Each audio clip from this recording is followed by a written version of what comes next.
Bonjour, alors, juste un petit hors-sujet qui vaut le détour quand même, c'est les coordonnées barycentriques. Puisqu'on a parlé du centre de gravité, il est amusant de constater une petite généralisation à laquelle on ne pense pas souvent et qui pourtant peut être utile dans certains cas. Donc revenons au centre de masse, au centre de gravité.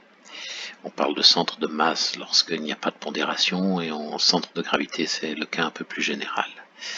Donc le centre de masse, disons, d'une famille de points, donc je prends ici des points, c'est le point G qui a la propriété que la somme des vecteurs GAI est nulle, ou si on dispose d'une origine aussi, on peut l'écrire sous cette forme, le vecteur OG est la moyenne arithmétique, des vecteurs OAI.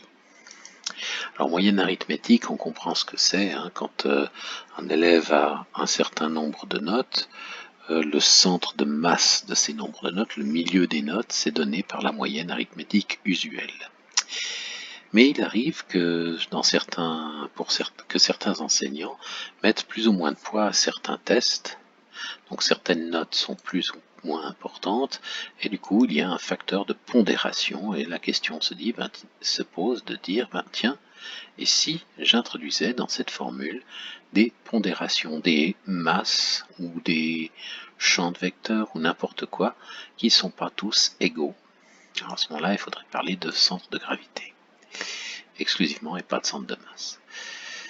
Donc si on se donne une famille de scalaires qui vont être nos coefficients de pondération, la condition devient celle-ci. Somme des lambda IGAI est nulle. Alors on peut travailler cette formule comme pour celle du centre de masse, travailler cette formule et obtenir celle-ci. Le vecteur OG, c'est la somme, c'est la moyenne pondérée des vecteurs OAI, c'est-à-dire la somme des lambda IOI divisée par la somme des lambda I. C'est vraiment la moyenne pondérée quand vous avez des tests qui ont des coefficients 1, 2, 3, etc. Vous pondérez chaque test par les coefficients et vous divisez le tout par la somme des coefficients pour chacun des tests. Donc par exemple, s'il y a un test qui a le coefficient 1, un test qui a le coefficient 2, puis un test qui a le coefficient 3, on fait et un quatrième qui a un coefficient 1 de nouveau. Donc ici, ce serait une fois la première note, plus 2 fois la deuxième, plus 3 fois la troisième, plus une fois la quatrième. Et il faudrait diviser ça par 1 plus 2 plus 3 plus 1. C'est ce qu'on appelle une moyenne pondérée. Alors vous voyez que dans cette expression, il est nécessaire que la somme des lambda I soit non nulle. Sans ça, on a une division par 0 et on court à la catastrophe. Donc, ce qu'on fait, c'est qu'on impose que cette somme des lambda I est non nulle. Mais en fait, si on regarde bien, on peut imposer que la somme des lambda I en fait vaut 1. Parce que si par exemple elle vaut 2, là entre 2, je peux mettre un 2 en évidence et là aussi, et il se simplifie. Donc pas la peine de supposer en fait que la somme des lambda I est non nulle, il suffit de supposer qu'elle est égale à 1. Ça ne change rien sur les résultats qu'on va obtenir. Il n'y a donc que m-1 degré de liberté, parce que si j'ai déterminé les m-1 premiers scalaires, le dernier y est automatiquement déterminé. Donc m-1 degré de liberté, ça voudrait dire que en fait on obtiendrait ici avec m points quelque chose qui est de dimension m-1. En changeant les lambda I, on peut obtenir quelque chose qui couvre m-1 dimension. Donc si je me donne 2 points, enfin si je me donne un point déjà, je vais obtenir une dimension 0, c'est-à-dire un point. Si je prends 2 points, je vais obtenir quelque chose de dimension 1, c'est-à-dire une droite. Si je prends 3 points, je vais obtenir quelque chose de dimension 2, c'est-à-dire le plan, etc., etc. Bon, bien sûr, il faut aussi que les points eux-mêmes soient indépendants dans un certain sens. C'est-à-dire, si tous les points sont confondus, si on prend 2 points, et que ces 2 points sont confondus, on ne va pas décrire une droite, on va rester là où ils sont. Donc, on va faire en sorte que ce soit toujours indépendant. Alors prenons ici 2 points, voilà A1 et A2. J'ai besoin que d'un seul scalaire, lambda 1. Lambda 2 est automatiquement déterminé puisque lambda 1 plus lambda 2 doit faire 1. Et donc ici j'ai le point G qu'on obtient par moyenne pondérée. Et regardons ce qui se passe quand on modifie le coefficient. Voilà, G parcourt la droite qui passe par les 2 points. Alors si G vaut 1, si lambda vaut 1, à ce moment-là, il est confondu avec A1. Et si lambda vaut 0, le point G est confondu avec A2. C'est très pratique ceci, déjà, rien que pour faire parcourir le segment entre 2 points.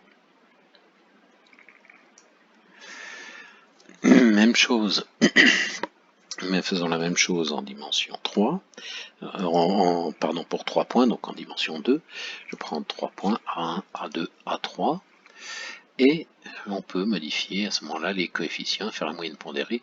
Lambda 1 et lambda 2 suffisent à tout déterminer, puisque lambda 3 s'obtient comme étant 1 moins lambda 1 moins lambda 2, et on voit qu'on parcourt comme ceci, on parcourt en modifiant lambda 1 et lambda 2, voilà. On parcourt tout le plan. On arrive toujours à trouver des solutions. Alors si les deux coefficients sont 0 et 0, 0 et 0, on tombe sur le point A3. Si lambda 1 vaut 1, on est sur A1. Et puis si lambda 1 vaut 0 et lambda 2 vaut 1, on est sur A2. Mais ce qui veut dire aussi que c'est que si on parcourt uniquement des nombres, si on fait attention, là vous voyez je suis à 0,5, 0,5. Si on fait attention au nombre que l'on choisit, en fait, si on fait attention à ce que lambda 1 plus lambda 2 soit positif et de somme inférieure à 1, inférieure ou égale à 1, en fait on parcourt le triangle en imposant que ces deux nombres doivent être positifs et de somme inférieure à 1, on va toujours parcourir le triangle. Donc c'est une façon de décrire, là vous voyez je dépasse la somme, la somme des deux est plus grande que 1, donc si je reviens à 0,5, voilà, là je suis nouveau dans le triangle, ok, si je rebaisse, si je augmente un peu, 0,7, et je ne peux pas dépasser 0,3 sinon je sors du triangle, etc. Donc on peut décrire en fait par ces coordonnées barycentriques un triangle donné par 3 points en imposant que les nombres soient positifs et de somme inférieure à ou égale à 1, et on peut parcourir tout le plan, alors si on les laisse vivre leur vie et valoir ce qu'ils veulent valoir sans difficulté. Voilà. Donc ça c'est les coordonnées barycentriques extrêmement pratiques donc pour décrire les points du plan, d'une droite ou d'un espace. Pour un espace il faudrait 4 points. 4 points qui forment un repère en fait. Et en faisant ça, on obtient aussi un bon moyen de décrire ici un triangle, en choisissant bien les scalaires utilisés, un segment, en choisissant bien le scalaire utilisé, etc. etc.